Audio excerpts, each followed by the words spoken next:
Boa noite, pessoal. Vamos hoje iniciar a segunda parte, né, do livro.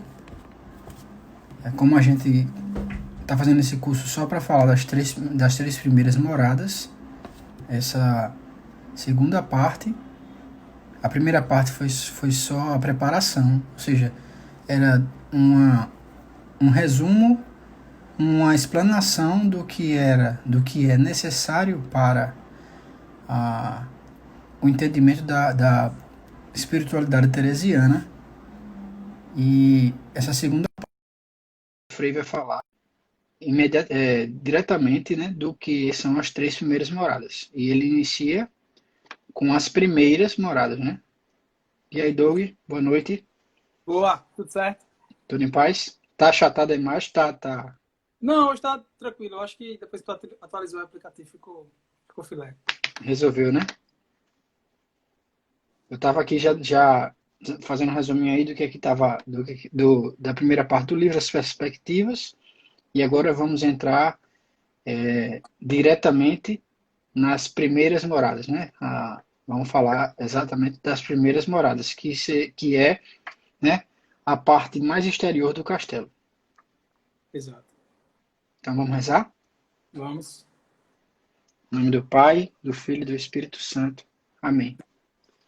Meu Senhor, meu Deus, ilumine nossas faculdades, nosso entendimento, nossas almas, para que tudo que aqui seja tratado, tudo aqui que seja discutido, tudo aqui que seja partilhado, seja de acordo com o teu coração, com a tua vontade, que possamos adentrar no castelo que tu preparaste para a nossa alma, e assim sermos filhos e servos mais amorosos para com teu amor perfeito. Nossa mãezinha, Santa Mãe de Deus, Rainha do céu, nos ilumine, nos ensine a ouvir e a orar. Amém.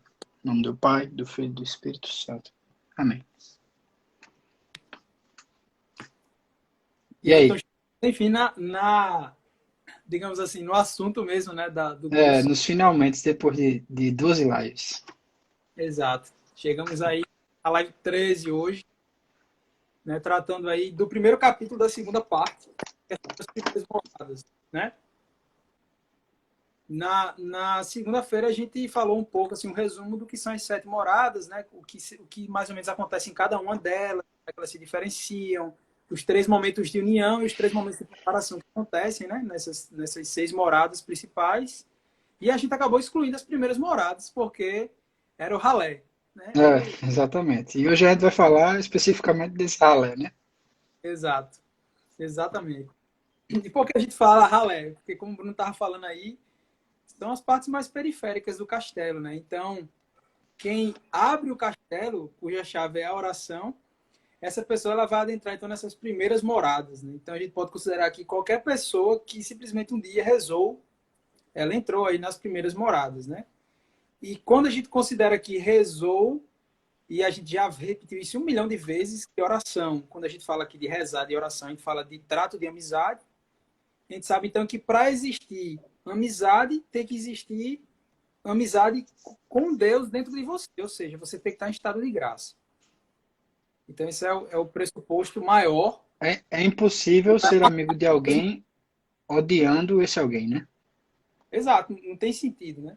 Não tem sentido. E você, em estado de pecado mortal, está objetivamente em relação de ódio com Deus, né? Um ódio que quando você abandona esse ódio, né, que você abandona o pecado mortal, você é, pode entrar numa vida de servo e depois numa vida de amigo e, se Deus quiser, né, aí numa vida de esposo, né, de esposo e esposa de Deus que habita dentro da sua alma. Exatamente.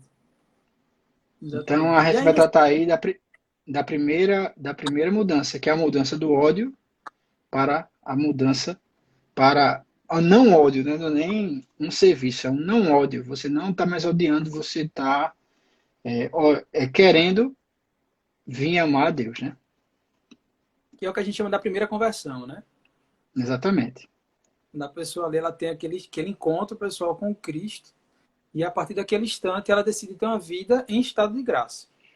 Ou Então, seja, o que é que o cara assim supõe de uma alma que está nas primeiras moradas? Uma alma que está em estado de graça, então é uma alma que busca o sacramento da confissão com alguma frequência, né? Frequência essa que é, pelo menos, quando ela comete o pecado mortal, ela já busca esse sacramento, né? Ou então ela tem ali uma frequência mensal, quinzenal, bimestral, não sei como cada um acaba conseguindo fazer. os mandamentos da Santa Igreja, né, nos pede para nos confessarmos ao menos uma vez ao ano, né? Então, o mínimo dos mínimos, assim, Isso é, seria uma vez ao ano durante a quaresma, né? isso é sem pecado mortal. Se você passar o ano todo sem pecado mortal, né? Aqui é a prova de que confissão não é só para pecado mortal, porque a igreja, o mandamento da igreja é que a pessoa se confesse uma vez no ano. Então, isso aqui tá incluindo. Então, pensa uma pessoa que é um santo de sétimas moradas, que não comete pecado mortal. Ele não precisa se confessar então, né? Porque ele não comete pecado mortal. Não, porque ele é obrigado pela igreja a se confessar uma vez no ano. Uma vez ao Tá? ano. Tá provado aqui pela lógica de que confissão não serve só para pecado mortal, né? Mas a confissão ela serve também para os veniais, além de dar uma força maior à alma para resistir à tentação futura, né? E aí, assim, a gente está falando muito do pecado mortal e dessa questão do estado de graça, porque é basicamente o resumo da alma nas primeiras moradas, né? Não tem, assim, muito o que se falar, né? Tanto que o material, ele só está relativamente extenso, porque tem um trecho grande ali do livro da vida que eu coloquei, que está também A no visão do capítulo. inferno, né? Exato. Mas, assim, se resume basicamente a isso, né? Falar sobre o pecado mortal, o estado de graça e o inferno. É basicamente isso que a gente vai tratar aqui hoje. Então assim, vamos primeiro pensar, né? Quando a alma ela está em pecado mortal, ela está num estado de fraqueza absoluta. É uma alma subjugada pelo pecado, né? Ela não tem forças para avançar, não tem forças para sair de nada. Ela está amarrada, agarrada pelo pecado. E o Pega. pecado mortal, ele carrega junto de si vários pecadinhos, né? Vários pecadinhos que vão. O pecado mortal vai lhe prender por inteiro se você cometeu só um, né? Se você cometer vários pecados mortais, você vai estar atolado na lama. E além desse pecado mortal, os vários pecadinhos que vão ser empilhar em cima dele vão fazer com que a alma fique rendida, né, a, ao ódio, né? Ela vai ficar cada vez mais. O pecado mortal ele vai, além de chamar outros pecados, os veniais e os outros mortais também, ele vai render a alma e torná-la fraca, né? Então, se você está em pecado mortal, você é uma alma fraca, não uma alma que não tem avanço nenhum. Para entender essa ação aí dos pecados veniais e do pecado mortal, é só você assistir Meu Malvado Favorito 2. Você vai ter lá os vários minions que trabalham em conjunto, são cada um bem pequenininho, mas quando eles se juntam todos aí, ele consegue derrubar alguém, né? Acho que no começo do primeiro filme, que eles saem, acabam matando todos os mestres lá que eles queriam que se tornasse lá o mestre deles, né? E aí no segundo filme tem uma hora lá que um minion ele fica gigantão. Né? Que ele vai valer ali por, sei lá, 1 milhão de minions. Então é tipo isso, um pecado mortal, um minion gigantão. E para chegar naquele nível, já teve 1 milhão de minions pequenininhos que estavam segurando Ei, ali. Doug, eu poderia saber do filme dos Minions, agora você não tem muita explicação não, viu, Doug? Ah, eu gosto, acho legal. Ai, meu Deus do céu. Mas é os pecadinhos veniais aí, você para baixo, até que vai vir um Azord aí para poder ele derrubar. Um monstrão, um chefão, para poder ele derrubar. E aí, quando a alma ela se confessa, né?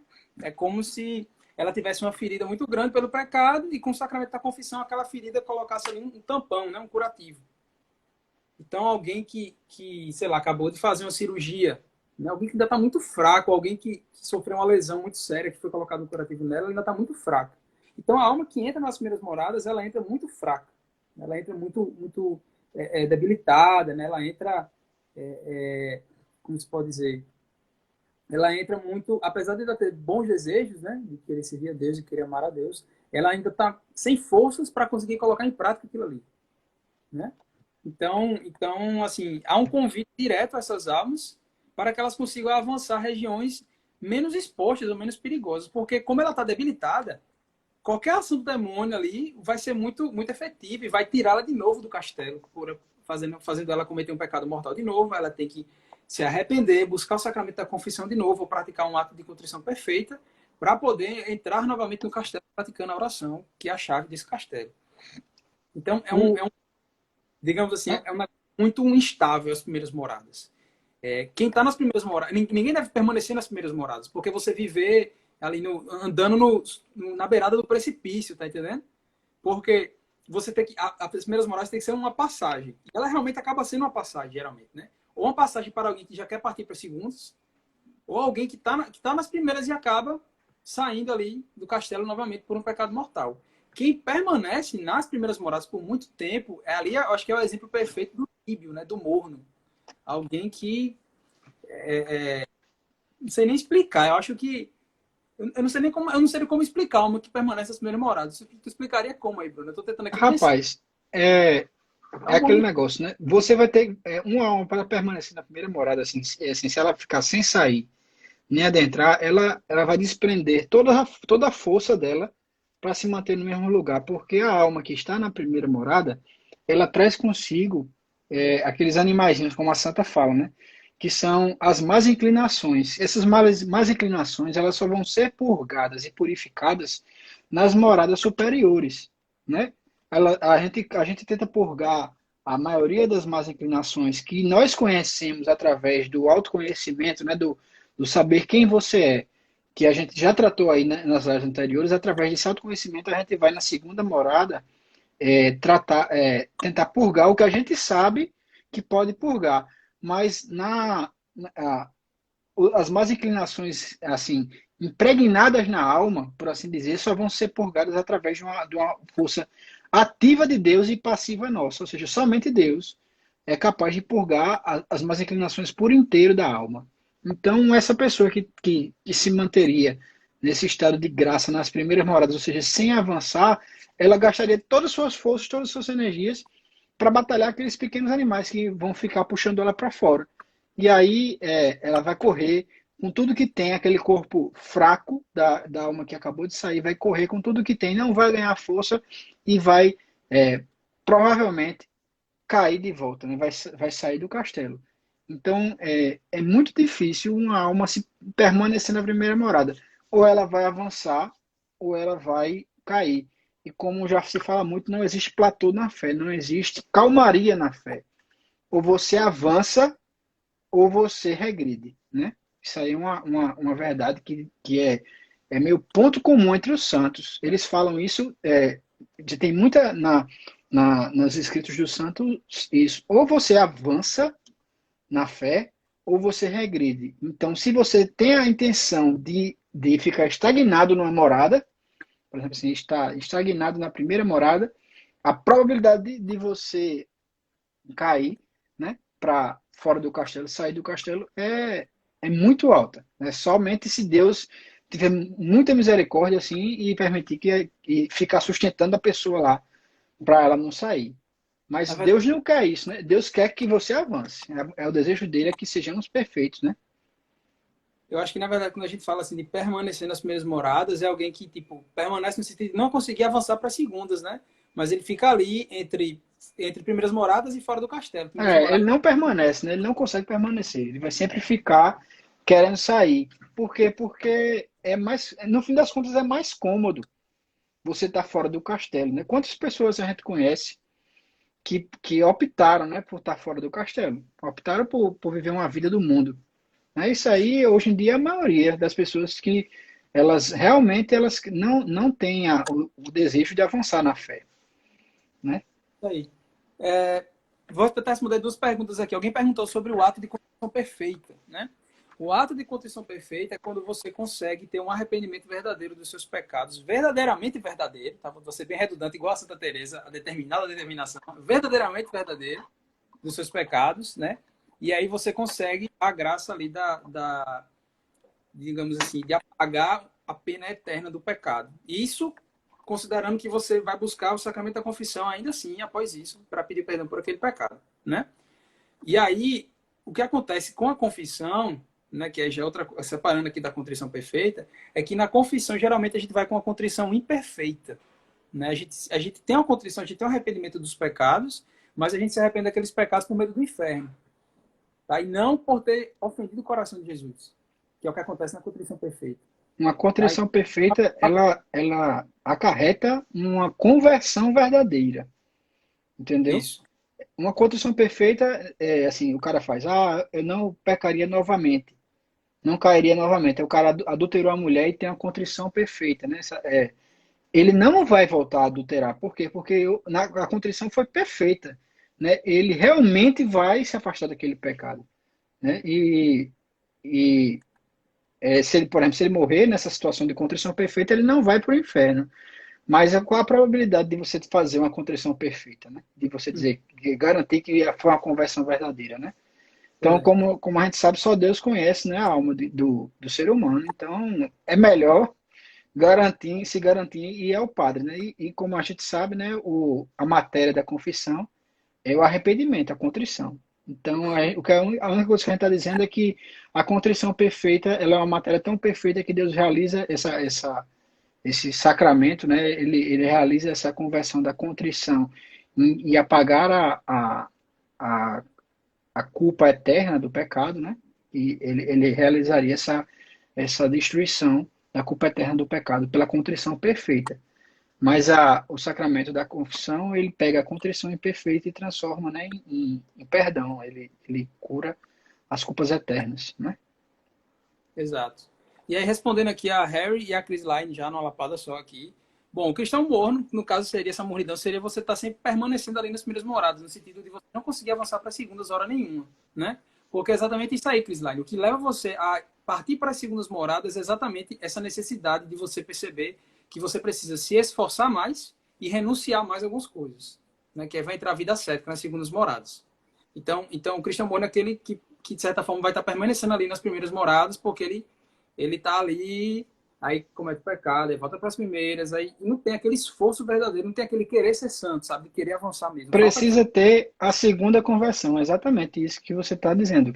Você, para avançar de morada, existe a necessidade da segunda conversão, ou seja, a primeira conversão é, não quero ser do mundo, não quero ser amigo do demônio, quero deixar de odiar a Deus e ser amigo de Deus. E a segunda conversão seria, não só eu não quero ser do mundo, como eu quero ser santo. Eu quero ser perfeito. Vou andar em direção a Deus. Vou adentrar o castelo. Porque essa é a minha vontade, né? Exato. E aí pronto, aí no livro o Frei então vai começar a descrever o que são as primeiras moradas, né? Ele vai dizer que elas estão nas periferias do castelo, como a gente já citou aqui, né? Ele vai dizer que o Frei é muito generoso, né? Ele vai dizer que é provavelmente onde estão a maioria dos cristãos. Coitado, ele é inocente, viu? Talvez na época dele, né? Talvez, né? Talvez. Na França, talvez, né? Talvez na época Porque dele. a maioria dos cristãos estão fora do castelo. Porque se você pensar, as filas de confissão estão vazias, enquanto as filas de comunhão estão cheias, né? Então, alguma coisa está errada aí. As pessoas se acham tão perfeitas, né? Ou é isso, né? São duas hipóteses. Ou é isso, ou então é porque realmente, assim, há muita falta de catequese e há uma inocência Faltou a muito catequese. no sentido de que elas acham que não estão fazendo nada demais e elas podem estar lá todo domingo comungando, né? E aí, enfim, né? Vamos entregar nas mãos de Deus aí para que seja essa etapa, essa hipótese aí. E aí, então, a gente já tinha comentado aqui sobre essa ideia do estado de graça, né? Porque é o que marca aí as primeiras moradas, né? Ou seja, há uma necessidade de haver uma relação de amizade com Deus para que haja oração. E se a porta do castelo é oração, então é preciso que haja amizade. Para haver amizade, tem que haver estado de graça. Para haver estado de graça, você não pode estar em estado de pecado mortal. Então, realmente, o que marca a alma que está ali nessas primeiras moradas é essa ideia de estar em estado de graça, né? De ter dado algum primeiro passo, né? É interessante porque essas almas, vai dizer Teresa, elas têm uma boa intenção. Elas têm boas intenções, né? Esse pessoal aí, como a gente estava comentando, o pessoal que está todo domingo ali na missa, comungando, né? Mas que não se confessa há anos, né? Então, nem sequer o mandamento de cumprir de uma vez no ano, se confessar, nem sequer isso fazem, né? Algumas delas têm boas intenções, são pessoas boas, que praticam caridade, que querem o bem do próximo, né? Tem seus pecados, mas enfim, em geral, têm boas intenções, ou até querem, acham que estão fazendo algo para agradar a Deus, né? Rezam de vez em quando. Essas são as almas das primeiras moradas, né? Que apesar dessas boas intenções, elas ainda estão extremamente envolvidas com o mundo. Né? Ou seja, são almas que estão extremamente apegadas às coisas daqui, às suas próprias paixões, seus próprios requintes, às vaidades deste mundo, às honras, às glórias, tá? Aos seus próprios conceitos que tem na sua cabeça que ela considera que é o certo. Elas estão muito presas a isso tudo, apesar de ainda terem uma boa intenção.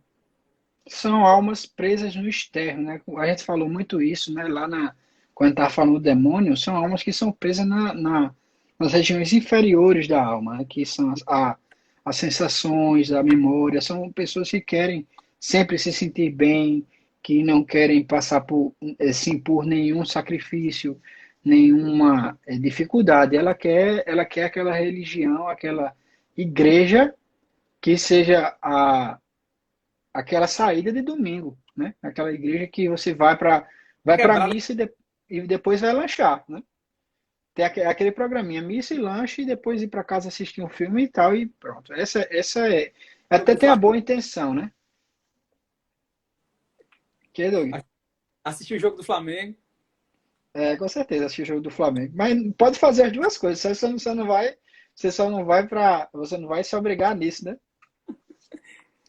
Então, assim, essas pessoas, nessas almas, elas vai dizer, né, o Frei, que elas ainda rezam pontualmente, sei lá, pelo menos uma vez no mês, né? Santa Afonso de Ligório, ele vai dizer que para uma alma não estar morta, ela tem que praticar uma caridade uma vez no mês, pelo menos. Então, uma vez no mês, aquela pessoa leva o coração a Deus. Pelo menos uma vez no mês, tá? Mas ainda assim, quando elas vão rezar, elas rezam extremamente distraídas. Elas não têm concentração nenhuma, elas não têm preparo espiritual para uma oração sincera e demorada, um colóquio íntimo de amizade. Elas não têm preparação para isso. Então, algo muito distraído. Por quê? Porque elas ainda estão muito presas a este mundo. É difícil levar o coração estando com raízes aqui, nesse mundo, né?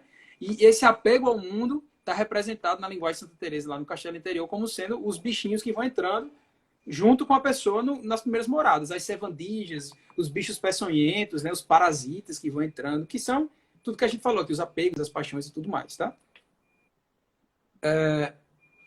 E aí, como a gente falou, essas almas elas estão na periferia, né?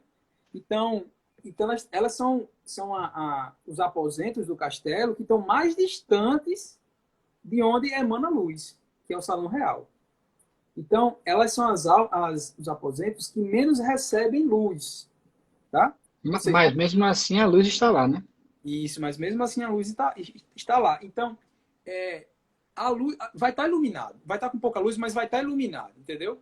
Só que, aí que vem um detalhe muito interessante, né? Que a imagem de Santa Teresa é muito boa. É como se você tivesse entrado. Eu estou aqui agora no quarto e eu abro aqui a porta da sala. Quando eu abro a porta da sala, está muito claro, só que eu estou com um cisco nos meus olhos. Então é isso que acontece com a alma nas primeiras moradas. Ela está no local claro, apesar de vir pouca luz. Daí você tira como são iluminadas as sétimas moradas, né? As primeiras já tem luz lá. Só que você entra com cisco nos olhos do jeito que você não consegue abrir o olho para poder enxergar o que tem ali. E o que te impede de enxergar são exatamente esses bichinhos que estão lá, te pedindo, tá? Não querem fazer que você abra os olhos lá para poder enxergar a beleza da própria alma. A beleza ali dos próprios aposentos do castelo, tá? Então esses bichinhos, eles são um negócio complicado, assim. Fica lá aperreando seu juízo para que você não consiga enxergar a beleza que há dentro de si. Alguém está perguntando aqui, só queria entender melhor por que primeiras moradas. A gente explicou isso na live passada. Eu não sei o nome aqui. Travou. Mas Oh, voltou? voltamos. A gente explicou na semana passada, né? Porque, na verdade, existe uma única morada, mas é um grupo de moradas. 7 grupos de moradas. Então, as primeiras moradas, que são as mais externas, e as sétimas moradas, que são as mais internas. Certo? E aí tem uma coisa interessante que o Frei coloca lá no livro, que essas almas das primeiras moradas, elas não têm como ter uma experiência mística. Não tem. É excluída toda a possibilidade de experiência mística, né? E não há também uma necessidade habitual de se voltar a Deus. Ela não tem aquilo que você faz, de você notar a necessidade de rezar, você notar a necessidade de ter que ir para a missa, o porquê de ter que ir para a missa, não é só cumprir um costume, né? Mas é de você não receber Cristo por uma semana, se você não for domingo para a missa. Né? Então, elas não têm essa necessidade interior de você buscar a Deus. E por isso que elas não conseguem fazer orações prolongadas por muito tempo. A pessoa fica inquieta demais. Que missa demorada. Homem, adora oração eucarística, um negócio no silêncio lá, tem uma musiquinha. Vocês estão me ouvindo ou é só o Doug? Estamos ouvindo. Ah, beleza, então eu vou continuar. O Doug está ouvindo aí.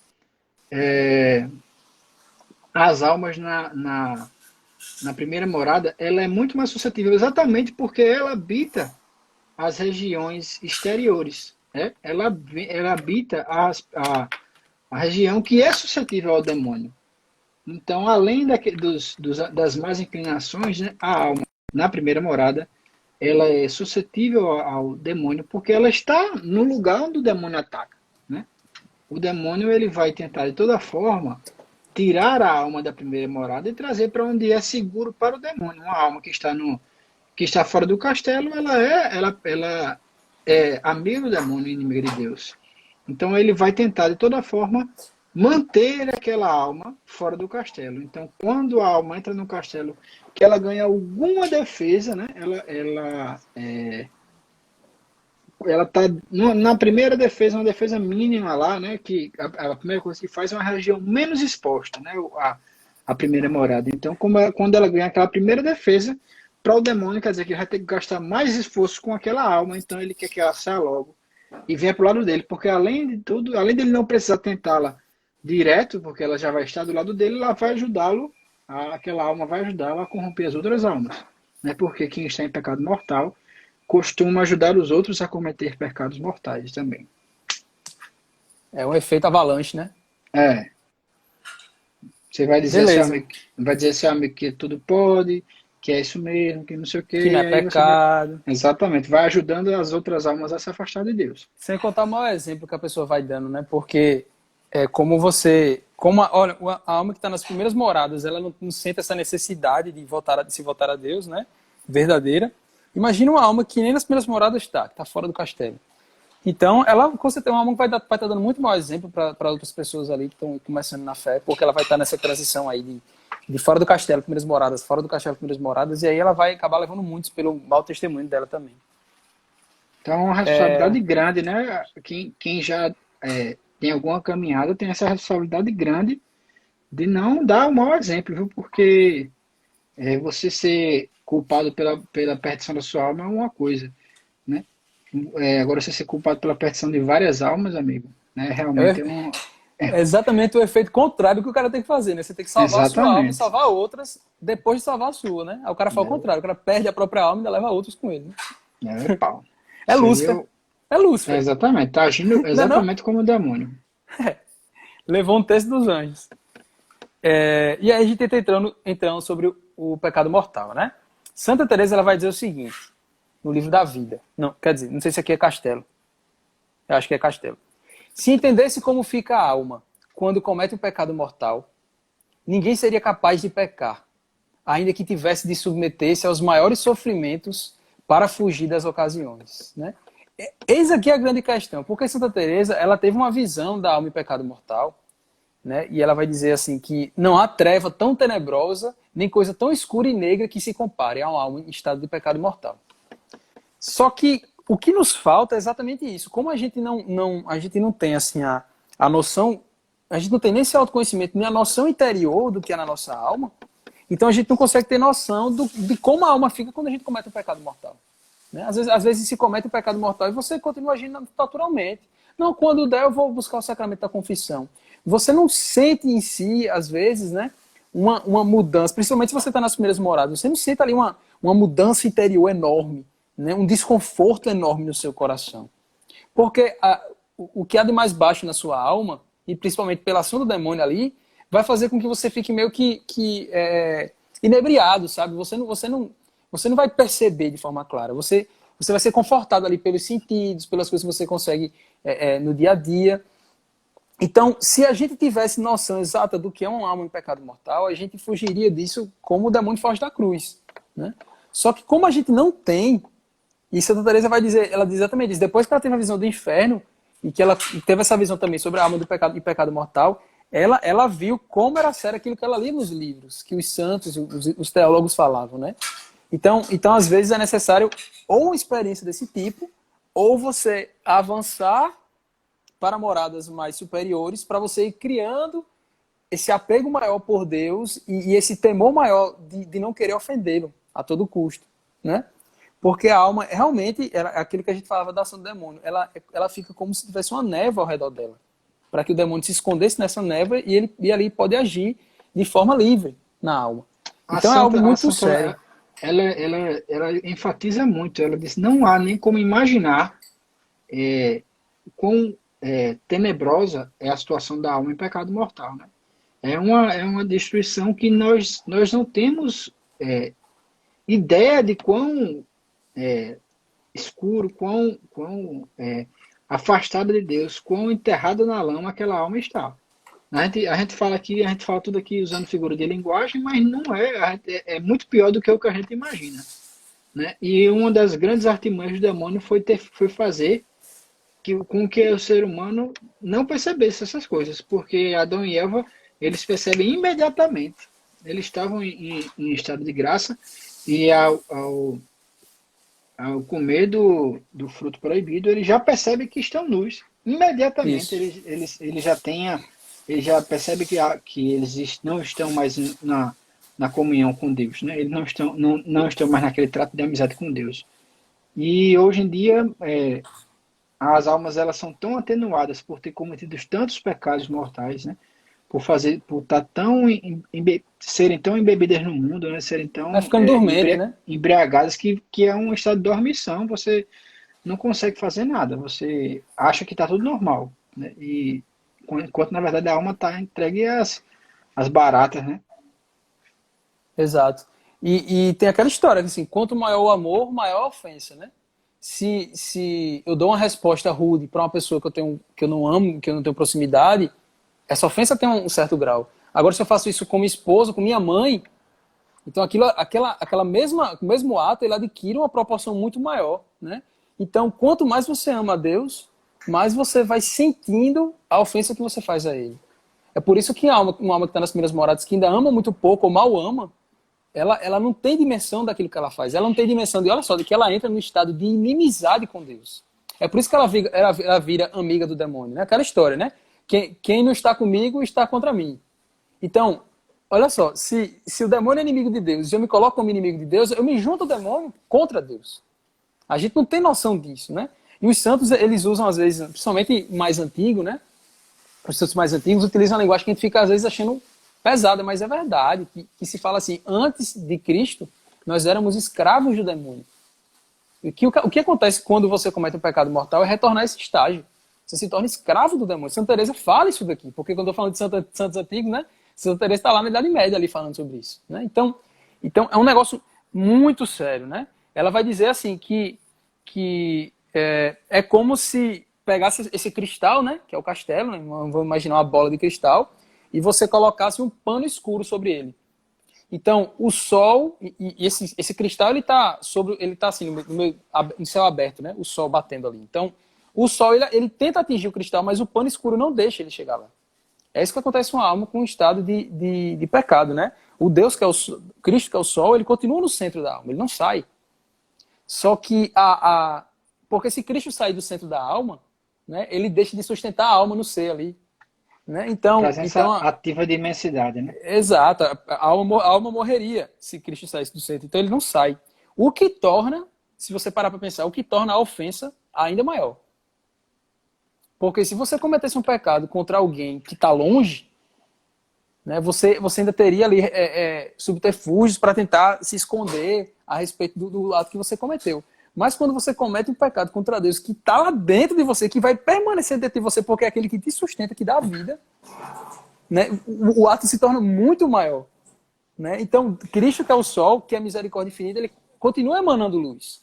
Só que a alma, pelo pecado mortal, ela se torna incapaz de receber a luz. Tá? Cristo jamais vai deixar de estar na alma, né? Porque se ele deixar de estar, a alma morre. Que é o que vai acontecer no inferno, né? Exatamente.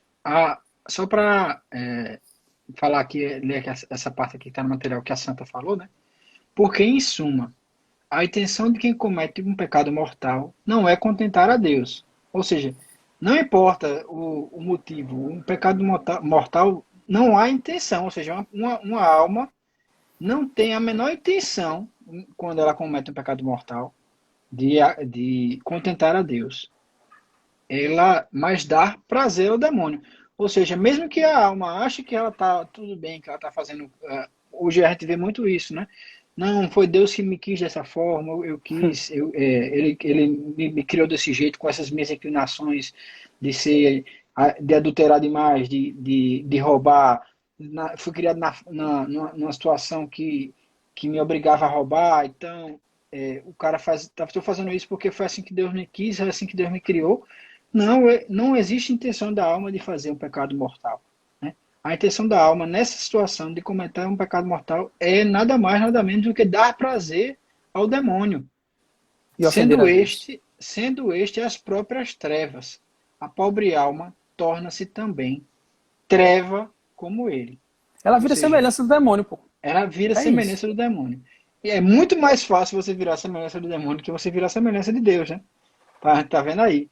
É só cometer um pecadinho mortal, amigo, você está nas trevas e vira semelhança do demônio. E Afinal, se é justo que muito custa o que muito vale. exatamente. Como não vale nada, né? Como não vale nada, é muito fácil você virar semelhança do demônio, de se juntar a ele nas trevas. Então, se você pensar, é pesado assim o que Santa Teresa fala, né? Ela diz: se o lugar em que a árvore está plantada é o demônio, que fruto pode ela dar?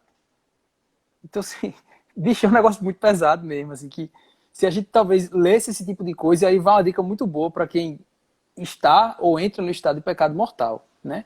É você ler esse tipo de coisa, entendeu? Você empurrar em si mesma esse temor a Deus, né? Você ler essas coisas desse tipo, meditar a paixão de Cristo, né? Rezar os mistérios dolorosos, rezar a via sacra, são coisas que ajudam muito você a querer fugir logo desse estado e se confessar o quanto antes. Principalmente se você está no estágio de mornidão mesmo, né? De que você está empurrando com a barriga a própria confissão, que é algo muito sério, né? Veja o que Santa Teresa está dizendo. Você cometeu um pecado mortal? Pois bem, os frutos que... Agora você é uma árvore plantada no demônio. Sabe que fruto você vai dar? Os mesmos frutos que o demônio dá. O que já nos mostra o seguinte, que as obras de uma alma em estado de pecado mortal são obras mortas, né? A alma se torna infértil, ela não pode dar nenhum fruto bom, né? Ela ainda pode realizar atos bons, a pessoa não vira o demônio encarnado, né? Ela ainda pode praticar bons atos de caridade, tudo mais, né? Só que as obras dessa pessoa, elas perdem todos os seus méritos. Porque quem dá mérito para a obra é a caridade, é o amor. E não há amor no pecado mortal. A inimizade com Deus. É algo muito sério que passa despercebido aos nossos olhos quando a gente Não comete. há amor entre nós e Deus, mas entre Deus e nós sempre haverá amor, Não é, né? nunca, não é tanto que ele não sai do centro da alma, né? Ele permanece lá. Exatamente. Então é um negócio muito sério, assim, muito sério mesmo, que é importante pensar a respeito. E que, assim, se você não correr para se confessar, né, e você não praticar um ato de contrição perfeita, a alma, vai dizer Santa Teresa, ela não consegue tirar o piche do cristal. Né? Aí essa é outra imagem que a gente lê rápido assim o livro, aí, entendi, aí passa. Veja só o que ela está dizendo agora, né? Não é só mais um pano preto cobrindo o cristal, porque um pano preto para cobrir o cristal, você puxa o pano, É tirou, fácil de resolveu o remover, problema. né? Mas um piche, talvez quem esteja assistindo a gente aí de outras regiões, talvez não tenha tido a oportunidade de pegar um piche no pé, por exemplo, né? De ir na praia pegar um piche no pé. Meu amigo, para tirar aquele negócio é luta. O cara tem que passar É, óleo, acho que é óleo que passa, nem lembro, mas faz olha, tanto tempo, é óleo, né? Tem que passar óleo, o negócio fica grudado mesmo. Então, o pecado mortal vai se tornando um grude ali no cristal, por você não conseguir tirar. Então ela vai dizer que, olha, se você não busca o sacramento da confissão, se você não pratica um ato de contrição perfeita, que já comentamos que é algo muito difícil de acontecer, o que vai acontecer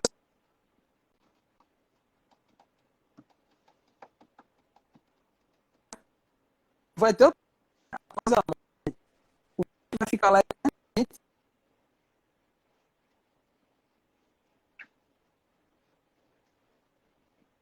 permanecer eternamente do mesmo jeito. Por isso Tem que uma- se você morre em estado de pecado mortal, você se lança no inferno. Isso aqui é muito importante a gente falar, Bruno, porque o povo às vezes fica dizendo que Deus é um Deus ruim, que joga o povo no inferno, mas não é. A alma uma- se coloca no a alma inferno, a se alma se coloca coloca no purgatório, ou a alma... Eita, estão dizendo que eu estou cortando aqui. Vocês estão me ouvindo Para bem mim tá agora? ok. Para mim, eu tô ouvindo bem. Tá, né? Então pronto. A alma é ela que se joga no céu, no inferno, no purgatório. Não é Deus que coloca ninguém em canto nenhum, né? Então, se você... É aquela história, você vai colher aquilo que você está plantando. Se você morreu plantando afastamento total de Deus, que é o pecado mortal, você vai viver eternamente assim. Agora, se você morreu plantando o desejo de amar a Deus, você vai viver eternamente assim. Tá? Então a gente vai colher aquilo que a gente está plantando. Exatamente. E quando você está em pecado mortal, né, você vive uma situação de inferno já. Já em vida, Antecipado. você vive um inferno antecipado. Ou seja, por mais que você tenha prazeres e situações de honra no mundo, né, as pessoas em pecado mortal elas vivem uma situação de inferno. Então, isso aí a gente pode. Hoje a gente tem acesso a dados, né, dados populacionais, e você vê que a grande maioria das pessoas, né, que tiram sua própria vida, que cometem suicídio, são pessoas de classe alta, pessoas que têm dinheiro, que têm prazeres, que têm honras, né, que não passam por dificuldades e não fazem tudo isso e não têm elas vivem um inferno por estarem a viver em pecado mortal, né? Então, eu não estou aqui querendo dizer que o cara para ser santo precisa ser pobre, não, ou seja, não ter posses, né? Eu não estou dizendo isso, eu estou querendo dizer só que não adianta você ter posses se você vive no inferno. Não adianta você ter tudo no mundo, né? Não adianta ganhar ao mundo inteiro e vir a perder a vida eterna. Isso. Né? O próprio Cristo falou isso. Então não adianta você ser o rei do mundo, o presidente da nação mais poderosa do mundo, se você vive um inferno, se você vive em pecado mortal, se você vive em inimizade com Deus. Não importa a graça que você tiver, assim, a graça que eu estou falando, mundana, né? A situação de maior glória do mundo que você tiver, não se comparará de maneira alguma com a glória do menor santo.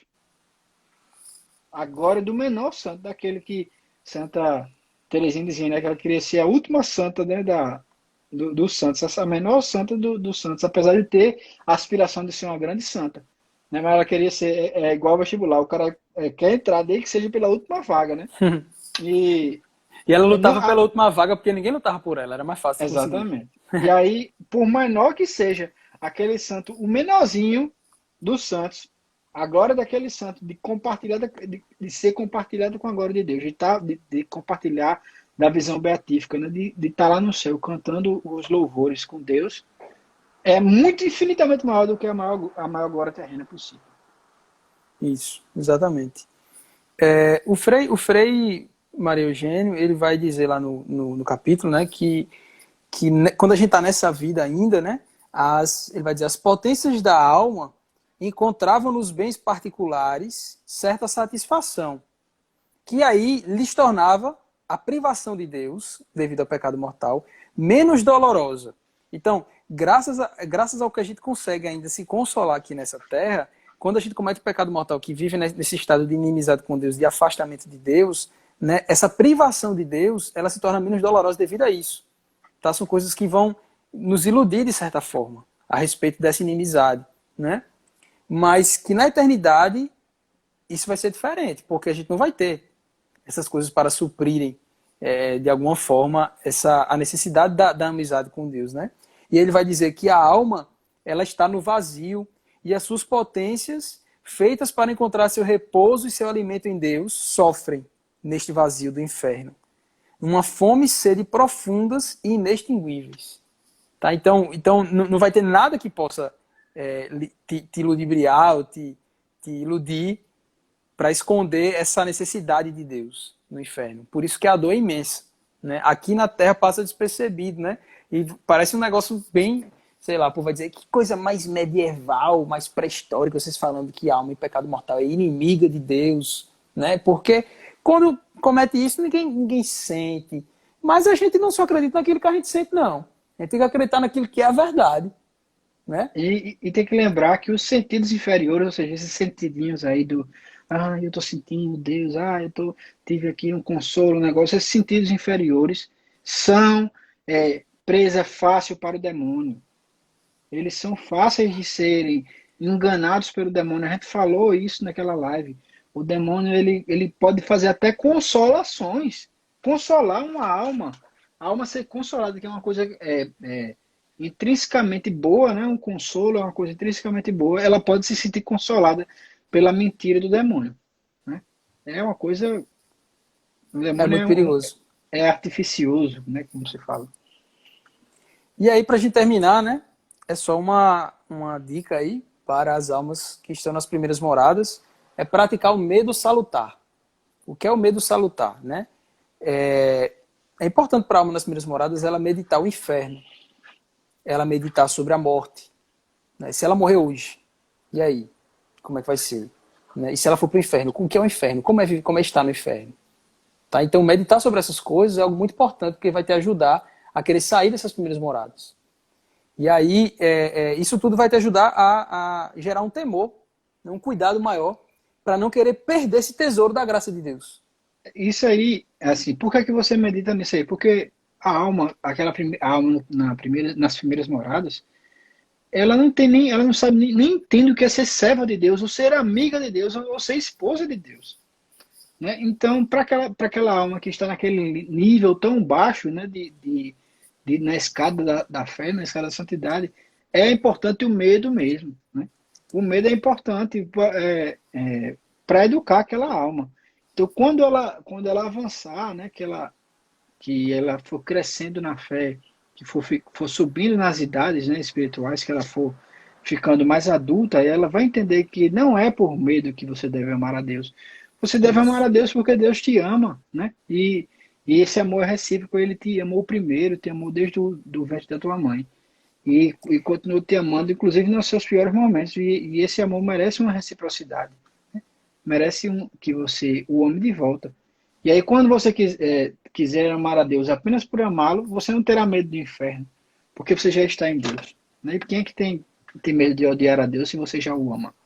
Isso.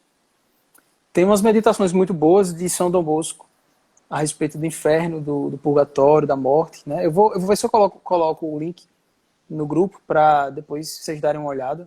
Tá? Assim, sempre que eu me encaro elas, sempre me ajudam muito. Tá? E aí eu espero que possa ajudá-los também. E aí eu acho que vamos terminar então. Acho que eu vou ler esse trecho aqui do Livro da Vida, de Santa Teresa, para a gente terminar, porque já batemos aqui mais ou menos o assunto todo. Tá? Então eu vou ler para vocês aqui, que está no capítulo 32 do Livro da Vida, de Santa Teresa de Jesus, a respeito da visão que ela teve do inferno.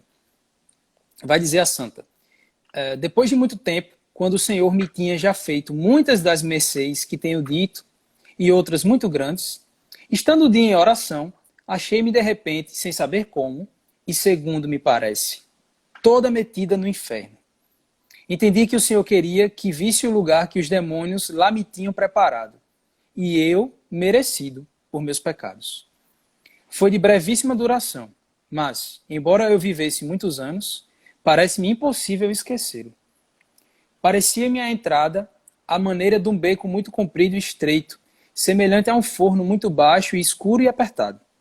O chão pareceu-me de uma água com lodo muito sujo e de cheiro pestilencial, e cheio de muitas servandijas peçonhentas. Olha só, as mesmas que entram nas primeiras moradas, né? No fundo, havia uma concavidade aberta numa parede, a modo de um armário, aonde me vi meter em muita estreiteza. Tudo isso era deleitoso à vista em comparação do que ali senti. Isto que tenho dito vai mal encarecido. Só um parênteses aí, né?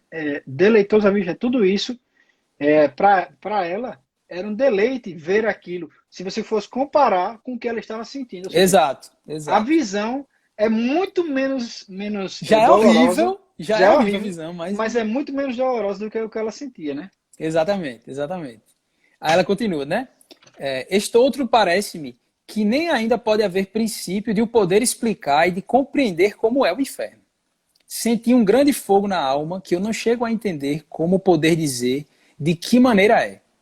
As dores corporais são tão incomportáveis que, apesar de eu as ter passado nesta vida gravíssimas, e sabemos que Santa Teresa sofreu muito com muitas doenças, né, muitas enfermidades, tudo é nada em comparação do que ali senti. E, segundo dizem os médicos, tive as maiores que aqui se podem passar, porque ela ficou quase em coma. Né? Santa Teresa quase ficou em coma. Frei Davi, obrigado, reza por nós. Vamos continuando. Santa Teresa quase ficou em coma, então ela sofreu muito. Ela sabe o que é sofrer com doença. Foi encolher em si todos os nervos quando fiquei tolhida, além de outras muitas e de muitas maneiras, e até algumas, como tenho dito, causadas pelo demônio. Pois tudo isso é nada em comparação do que ali senti, e ver que havia de ser sem fim e sem jamais cessar. Isto, pois, não é nada em comparação com o agonizar da alma. Um aperto, uma sufocação, uma aflição tão sensível e com um tão desesperado e aflitivo descontentamento, que eu não sei explicar. Porque dizer que é um estar sempre arrancando-se a alma é pouco. Pois que então ainda parece que outros vos acaba com a vida. Mas aqui é a própria alma que se despedaça. O caso é que eu não sei como encarecer aquele fogo interior e aquela desesperação sobrepostos a tão gravíssimos tormentos e dores. Não via eu quem os dava, mas sentia-me queimar e retalhar ao que me parece. E digo que aquele fogo e desesperação interior é o pior. Estando em tão pestilencial lugar, tão desesperada de toda consolação, não há sentar-se, nem deitar-se, nem há lugar, porquanto me puseram neste como que buraco feito na parede. Porque estas paredes, que são espantosas à vista, apertam por si mesmas e tudo sufoca. Não há luz, mas tudo trevas escuríssimas. Eu não entendo como pode ser isto, que, não havendo luz, se vê tudo o que à vista há de causar pena. Não quis o Senhor que eu então visse mais nada de todo o inferno. Depois, tive outra visão de coisas espantosas. O castigo de alguns vícios, pecados mortais, casos capitais, né? Quanto à vista, parecem-me muito mais espantosos, mas como não senti a pena, não me fizeram tanto temor como na visão em que o Senhor quis que eu verdadeiramente sentisse aqueles tormentos e aflição do espírito, como se o corpo o estivesse padecendo. Então isso aqui é um relato de vários que os santos já tiveram a respeito do inferno, tá? Eu indico que vocês pesquisem aí Santa Faustina, o que Santa Faustina fala do inferno, né? As visões que ela tem lá do inferno, que ela deixou no seu diário, tá? São coisas desse tipo, são leituras desse tipo, que vão ajudar as almas das primeiras moradas a saírem dessas moradas e partirem para as segundas, bem como vão ajudar as almas que estão fora do castelo, né, que saíram por um pecado mortal, a quererem ter esse arrependimento verdadeiro, buscar o sacramento da confissão e retomarem ao estado de graça e rezarem para entrarem de novo no castelo nas primeiras moradas. E não caia nas coisas do demônio de achar que o inferno não existe, pelo amor de Deus. Né? O próprio Cristo veio aqui e pregou do inferno. Ele permitiu, o maior pregador do inferno. Exatamente. Deus permitiu que santos e santas vivenciassem o inferno para poder escrever e contar o que é que se passa por lá. Porque só de ler isso aqui o cara já sofre. Imagine, né, viver isso pela eternidade. Pela eternidade. Não é passageiro, não. É o eterno. Isso. Pedro está perguntando qual o livro chamado... Isso. Aqui foi do livro da vida, Pedro, que eu li. Mas o que a gente está tratando aqui é mais sobre o Castelo Interior durante o curso. Castelo Interior ou Moradas, né? O nome do livro. Isso. Então é isso, galera. Não sei se vocês têm mais alguma dúvida aí para perguntar. Senão a gente tem mais uns 4 minutos, mais ou menos, né? É isso aí. Se vocês tiverem alguma coisa para perguntar. Frei Davi apareceu aqui, mas acho que já saiu. Ele entrou e já fugiu aqui. E aí, vocês têm mais alguma coisa para perguntar? Então, próxima live, né? A gente vai avançar, né? Nas segundas moradas, né? E as segundas moradas elas já são maiores, assim, o conteúdo é maior e é dividido, ela será dividida em capítulos. Então, não se aperreie, porque a primeira morada, as primeiras moradas, como é só essa aversão ao pecado mortal, né? Você sai da inimizade, né? Ou seja, deixar de ser inimigo de Deus e passar a não odiá-lo, né?